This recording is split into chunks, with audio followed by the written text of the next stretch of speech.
normally with such people. Don't cross their line. There are two things you should not do with them. They are cows and they are ladies. They have not been civilized so much. I wouldn't mention the name, but with people who carry their guns and they keep it here next to their chilling. They are ready for fire anytime. So, South Sudan have been in Congo. Congo is okay, but Congolese, they are not so tribalistic. They are kind of chill. They are welcoming. Uganda has over 50 tribes. 50 almost tribes? 63. 63? It's tough, and you know when you're straight to the point, people will not like you. Yeah, for sure. When you speak the truth, people That's will not like you. Very, very true. Yeah. So Sam is a really good friend of mine from Uganda, and on this day we met up at the CBD of Nairobi for a random chat that turned out to be really great as he shared his experience traveling around Kenya, Uganda and South Sudan. So sit back, relax, enjoy, and if it's your first time coming across my channel, subscribe and like this video, share with your friends, and stay tuned for more. So let us just sit down. Can you sit here? And have an interview with him. So Sam, you've been to Uganda for quite some time, almost a month, right? yeah, I would say it's supposed to be a month, but then I didn't feel like it was a month because the whole week was full of traveling. So the journey. Okay. Yes. Till home, it was a long place, like over 700 kilometers to catch. Okay. Were you escaping the elections in Kenya, or what was the major issue? That was a factor, but my major issue is I had some projects I started. Okay. So I felt like going back. You know, I was in Kenya for like 7 months. All right. So that was a big gap for things that you started and you left on the way. So I had to go back and do it. And also feeling like I didn't know Kenya for violence or recent. I wouldn't be scared about the elections. But I would say, as a foreigner, you can't really feel comfortable. Yeah, in a different country. Yeah. I remember during Uganda elections, there's a European. When we were almost like holding the elections, she had to travel abroad. I was like, why did you do that? She said she doesn't feel comfortable during that season. I said, yeah, you're right. Home is home, and confidence is not much away. Oh yeah. So yeah, that was a factor, but it was not the main. Yeah, it was not the main. I know this guy. Toby. Yeah, you work with you. Yeah, we work with you. It's okay. But that's great. I've been in South Sudan. That's a great experience. I've been deep in South Sudan. Like, you stay with people who carry their guns and they keep it here next to their chilling. They are ready for fire anytime. And for example, when they are frustrated, for example, you crack a joke, and then somebody finds what you do actually normally with such people. Don't cross their line. There are two things you should not do with them. They are cows and they are ladies. Don't try. You can do other things with money, things, but cows and ladies, don't take their property. Leave it. Go the way you are. Come the way you are. So you have no issue. Me even right now I can go back. They don't want intermarriages. No, well, they kind of like they protect their women so much. They are ladies. And intermarriage is very tough to them. They are kind of like still cling to the past culture. They have not been civilized so much. I wouldn't mention the name, but when you say South Sudan and you ask any South Sudanese, they will obviously tell you that is the tribe. I've been there, but hey, man, it was a tough experience. Of the ladies I heard from somebody, that you are not, if you play with somebody's daughter. Yeah. Yes. Well, yes, of course. Don't try. First of all, imagine a dowry of 500 cows. Dowry. Yes, these are cows. What if you are poor? For making someone pregnant or you want to marry, they say like 200 cows. Well, make someone pregnant. That's why they believe that someone who is not their tribe mate cannot afford the dowry. So don't try, don't touch their daughters. It's kind of like. So you just chill, you mind your business, you go do your thing on a mission, you leave that place, you shift. South Sudan have been in Congo. Congo is okay, but Congolese, they They're not so tribalistic. They're kind of chill. They're welcoming, provided you can speak the language. It's okay. Yeah, cool. And the part of Uganda, they share kind of similar culture. The foods they eat, most of them we do eat, apart from their others like insects. They do have their own. We have also our insects like grasshoppers. Some tribes in our country eat. So yeah, it has been a great. The Congolese or the Sudanese? No, Congolese. So for South Sudanese are more of like eating. They are more into meat. Right? They like meat with okra. Yes, according to my experience. And then for the Dinkas, they have they make some kind of chapati, but it's kind of flexible, soft. So they make it, they fry, and after frying, it's not really very hard. They kind of like half fry it on a pan. Then they use that with maybe some soup, okra soup, beans. It's nice. I really enjoyed it. It was amazing. Yeah. So for South Sudan with foods, actually I speak some of the language in South Sudan. I also speak some of the language in Congo. We have the language in Uganda. So one language is spoken in 3 countries. That's where I come from. So you have been in Uganda for, not Uganda, but you stayed there for In South Sudan. South Sudan 2 years. But then, where I live in Uganda, we border South Sudan like across, like here to Eastland. Then Congo is like here to Westland. So you just cross or the other way around.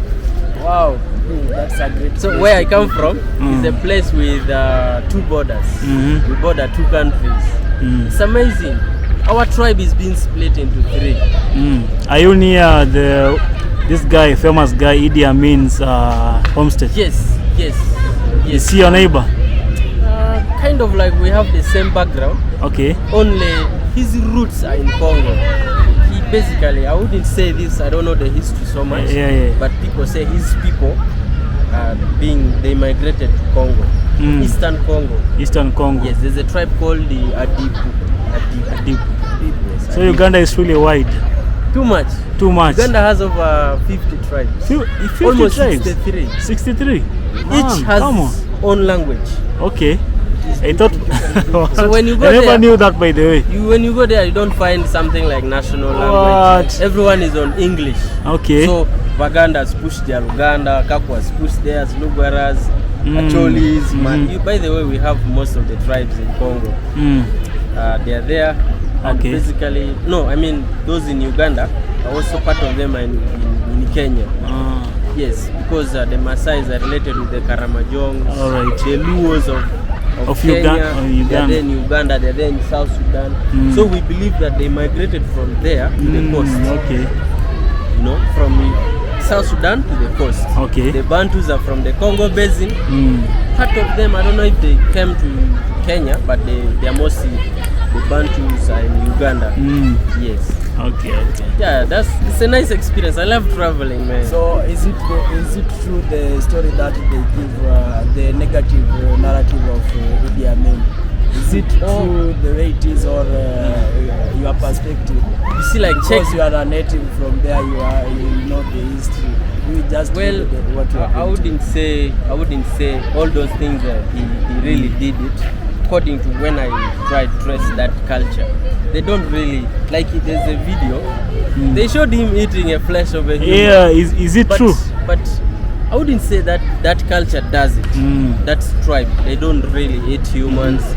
But maybe he did it for his own reasons. Okay. I don't know. But if the movie is based on a true story, I'm a filmmaker. We can either script a wrong story. Oh yeah. Or come up with facts for documentaries. We don't lie. So if it was true, then I must say maybe I wasn't there. In some honestly. way. I've It was never seen that. way back. Was he that harsh the way we get the narrative? To me, I think it's for him, according to, let's say, education, he didn't study so much. So he thought he is potential, despite not going to school, even if he doesn't go to higher education levels. He can still manage. He tried, actually. he shaped the country at a certain point, because there was a moment he sent away the Asians.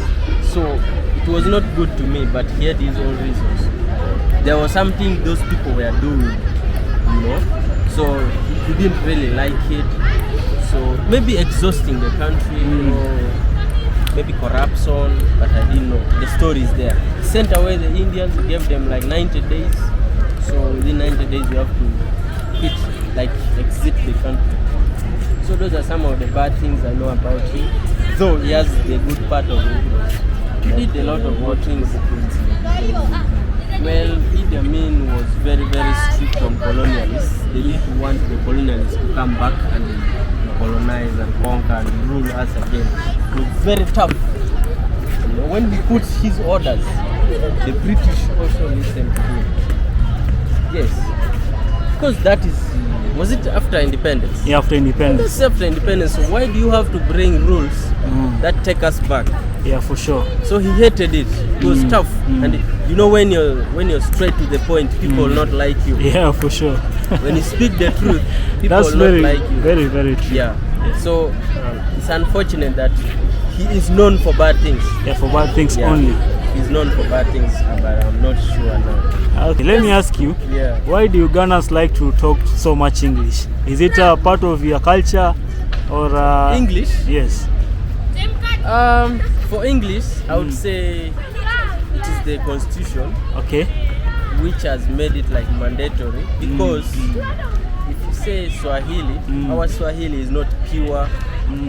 If you say Uganda, people in the north cannot speak it. So you ended up, we are really very, very mixed. Okay. So we prefer talking in a universal language. All right, all right. English is universal. Universal, So, yeah. yeah, it's universal. If you ask someone randomly in English, must answer you. And then if you ask in Swahili, we'll be like, what are you talking about? Ugandans speak nice English. So but you're saying we don't speak well in Kenya? Yeah. Kenyans do speak, but I realize they have heavy TH, Okay. and then they have a lot of R. Oh, yeah, yeah. So for Wagandas in Uganda, they have a lot of L and R. It's opposite. It's opposite. So every places have their own accent. Oh, yeah, for sure, for sure. Like if I tell you, call for me three, Three, yeah. someone will say three Oh, yeah. in Kenya. So it's just from your tribal language, original language, then you have to fix English in English, that. okay. So that's why the accent kind of like. It's kind of deep. Okay. So, Yeah. by the way, how do you find Kenya so far? Since you said you want to prolong your years to maybe 1 year. That's made you do that. What made you to change your decision maybe? Well, let me tell you this. For me, I find myself I easily blend in here. Okay. If I start speaking Swahili, you will not know I'm a Ugandan.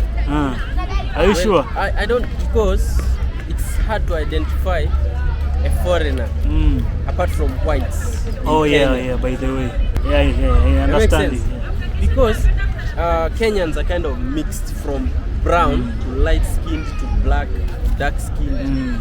So You can't I really find tell. myself, I think I fit somewhere, you know? Yeah, I understand You it. know, Okay, thank you. Thanks for the interview, man. All right, no But I worries. like traveling. I have some kind of things I want to know in different countries. I basically came for adventures in Kenya. Okay.